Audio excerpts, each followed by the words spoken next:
All right. And we are back with the GSMC Wrestling Laureate Podcast, brought to you by the GSMC Sports Network.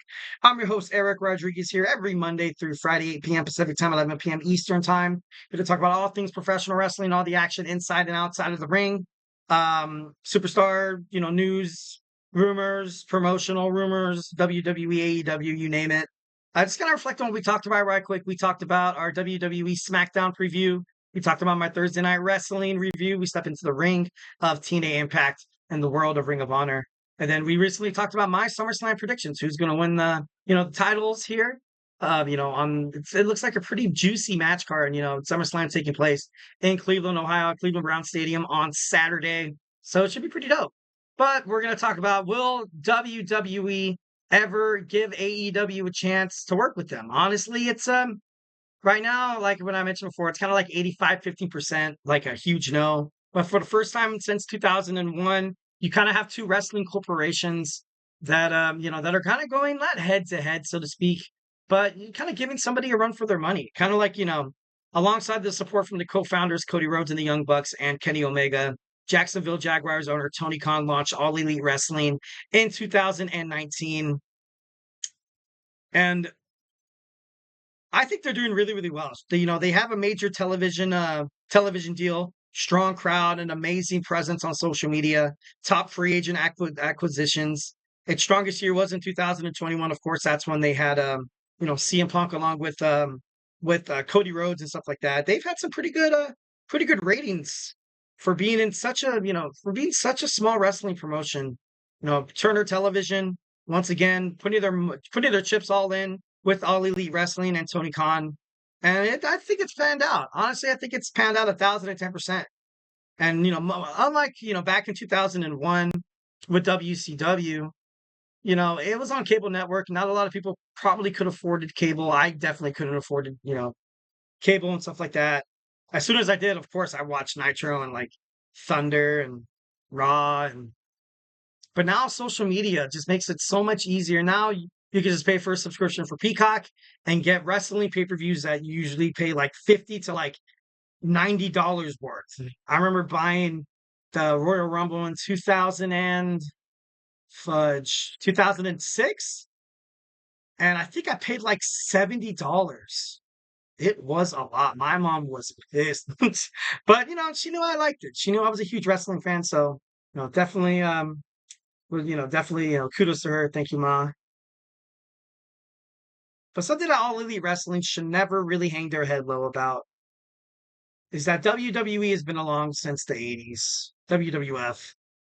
They have a way bigger fan base, had more chances to kind of appeal to different generations of fans, as opposed to AEW. AEW right now was kind of riding on that, demographic of, I would say probably late 20s, early 50s. No, late 20s, mid 40s, because they do have adult content.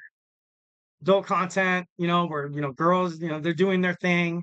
They're swearing. Tony Schiavone's calling Mariah May the B word, which was funny as hell, which was absolutely awesome. I thought that was pretty cool.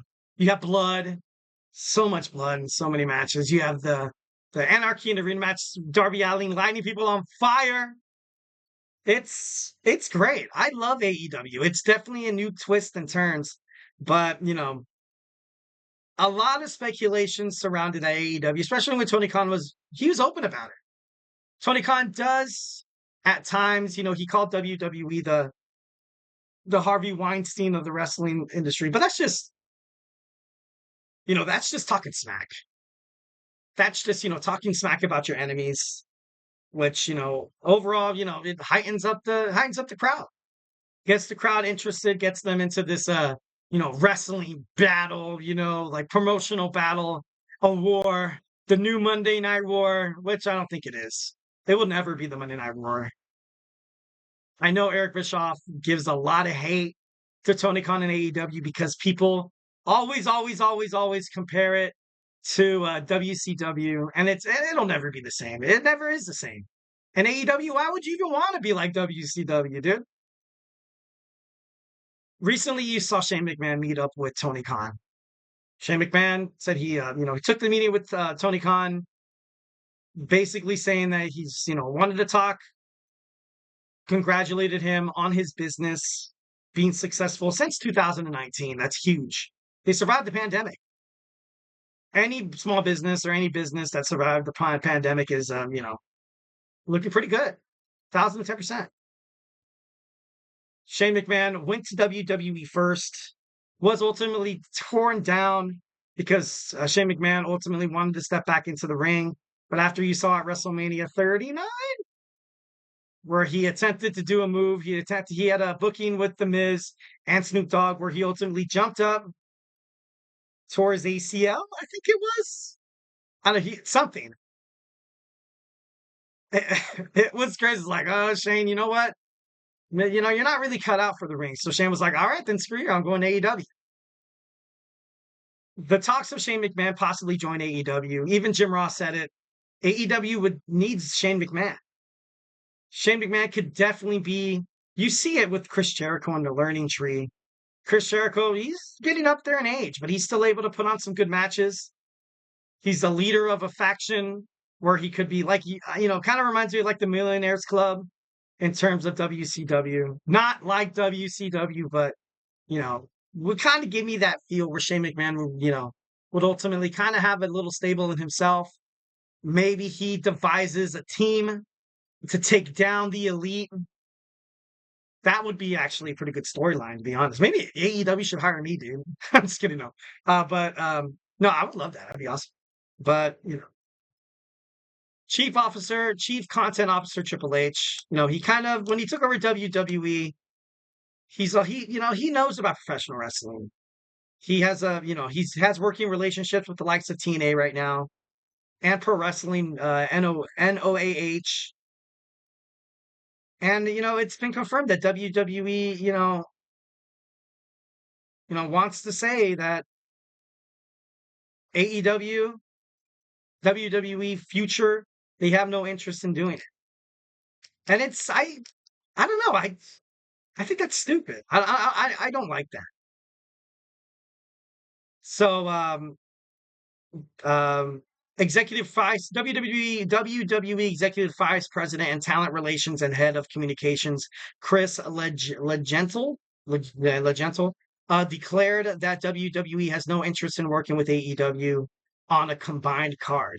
He said, and I quote, "I just want to make it clear, there's definitely a variety of excellent talent that don't currently reside in WWE. There is no shot that there is being fired," Legenta said. It's just to say the answer to your question is no. No conversation has to be had in relation to that. I don't know. It's crazy. And AEW president Tony Khan did not fully dismiss the idea of collaborating with WWE.